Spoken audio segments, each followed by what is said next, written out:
கண்மணி ஜோடியா இருக்கலாம் அப்படிங்கும்போது வீடியோக்கு ஒரு லைக் போட்டுருங்க. அன்பும் கண்மணியும் சேரக்கூடாதுன்னு சொல்லிட்டு பாட்டி வெண்ணிலாவோட சேர்ந்துக்கிட்டு பல சூழ்ச்சி பண்ணுறாங்க. ஆனால் அந்த சூழ்ச்சியெல்லாம் ஒரு கரப்பான்பூச்சி வந்து முறியடிச்சிருது.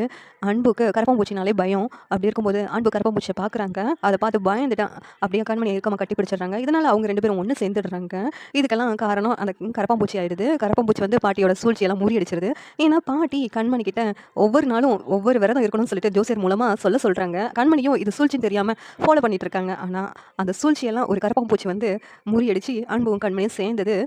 அன்பு கண்மணிக்கு ரொம்ப சந்தோஷமோ இல்லையோ சிவகாமிக்கு ரொம்ப சந்தோஷமா இருக்கு. மறுநாள் காலையில் அன்பு ரொம்ப சந்தோஷத்தோட கார்த்திகிட்ட சொல்கிறாங்க, கார்த்திக் எனக்கும் கண்மணிக்கும் எல்லாமே நடந்துச்சுடா அப்படி சொல்கிறாங்க. அப்படியானே ஓ இத்தனை நாளாக தள்ளி தள்ளி போய்கிட்டு இருந்துச்சு, நீ தான் பாட்டி பேச்சே கேட்டுட்டு நான் சொன்னதை கேட்காம எல்லாமே பண்ணிக்கிட்டு இருந்தேன், எப்படியோ எல்லாமே நடந்துருச்சு எப்படின்னு அப்படின்னு சொல்லிட்டு கேட்குறாங்க.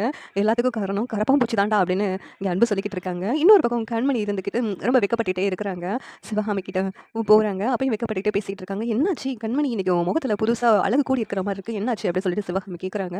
உடனேவும் கண்மணி இருந்துக்கிட்டு அத்தை எனக்கும் அவருக்கும் எல்லாமே நடந்துச்சு அத்தை, நீங்கள் இனிமேல் அதுக்காக எந்த தேதியும் குறிக்க தேவையில்லை அப்படின்னு சொல்லிட்டு கண்மணி சொல்கிறாங்க. உடனே சிவகாமிக்கு ரொம்ப சந்தோஷமாயிடுது. இதெல்லாம் கேட்ட மயூரியும் சுவேதாவும் இருந்துட்டு என்னது அன்பு கண்மணிக்கும் சாந்தி முகூர்த்தம் நடந்துருச்சான், இப்போவே பாட்டிக்கிட்ட சொல்லி ஆகணும் அப்படின்னு சொல்லிட்டு போய் பாட்டிக்கிட்டே சொல்கிறாங்க. உடனே பாட்டி இருந்துட்டு என்னடி சொல்கிறேன், அவங்க 2 பேருக்கு எல்லாமே முடிஞ்சிருச்சா அப்படின்னு சொல்லிட்டு இங்கே பாட்டி ஷாக் ஆகிட்டு இருக்காங்க. நான் தான் அவளை விரதம் இருக்க சொல்லியிருந்தேன், அப்படி இருந்தும் எப்படி நடந்துச்சு அப்படின்னு சொல்லி கேட்கும்போது அதெல்லாம் நடந்துருச்சுன்னு சொல்லிட்டு அவள் தான் அம்மா கிட்ட பேசினதை நான் கேட்டேன் பாட்டி அப்படின்னு சொல்லிட்டு அவங்க 2 பேரும் சொல்லிக்கிட்டு இருக்காங்க.